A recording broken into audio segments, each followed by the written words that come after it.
pagi Ibu, saya akan menjelaskan apa itu pengertian PBAC, yaitu PBAC adalah proses melahirkan perkawinan setelah pernah melakukan sesar.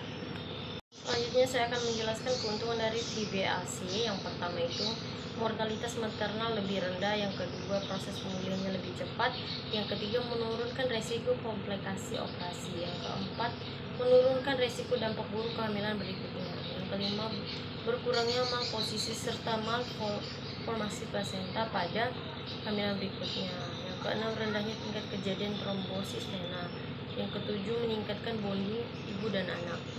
Selanjutnya saya akan menjelaskan faktor-faktor yang mempengaruhi keberhasilan PBAC. Yang pertama itu riwayat persalinan normal sebelum sesar, yang kedua paritas lebih dari 2, yang selanjutnya berat janin, usia ibu, IMT ibu, obesitas memiliki keberhasilan PBAC kecil, tinggi badan ibu, dan yang terakhir jarak dengan kehamilan yang lalu. Selanjutnya saya akan menjelaskan indikasi PBAC ya Bu.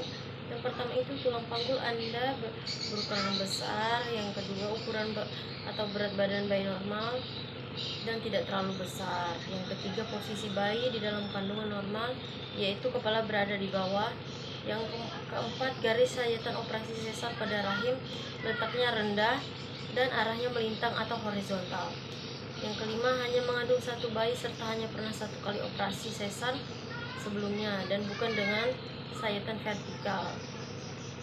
Selanjutnya tidak memiliki kondisi kronis yang dapat membuat proses melahirkan secara normal beresiko seperti plasenta previa atau fibroid. Selanjutnya belum pernah operasi berat pada rahim seperti myomectomy untuk mengangkat tumor rahim jinak atau fibroid. Yang terakhir belum pernah mengalami rahim robek di kehamilan sebelumnya. Selanjutnya saya akan menjelaskan kontraindikasi PBAC Ibu. Yang pertama itu memiliki berat badan berlebihan atau mengalami obesitas. Yang kedua berusia lebih dari 40 tahun. Yang selanjutnya bobot bayi di dalam kandungan mencapai lebih dari 4 kilo. Usia kehamilan melampaui 40 minggu. Kehamilan sekarang dan sebelumnya berjarak kurang lebih dari 18 bulan. Punya gangguan seperti preeklamsi atau tekanan darah tinggi selama kehamilan, pernah melakukan persalinan sesar dengan sayatan rahim vertikal atau pernah operasi sesar lebih dari 1 kali, hamil bayi kembar 3 atau lebih.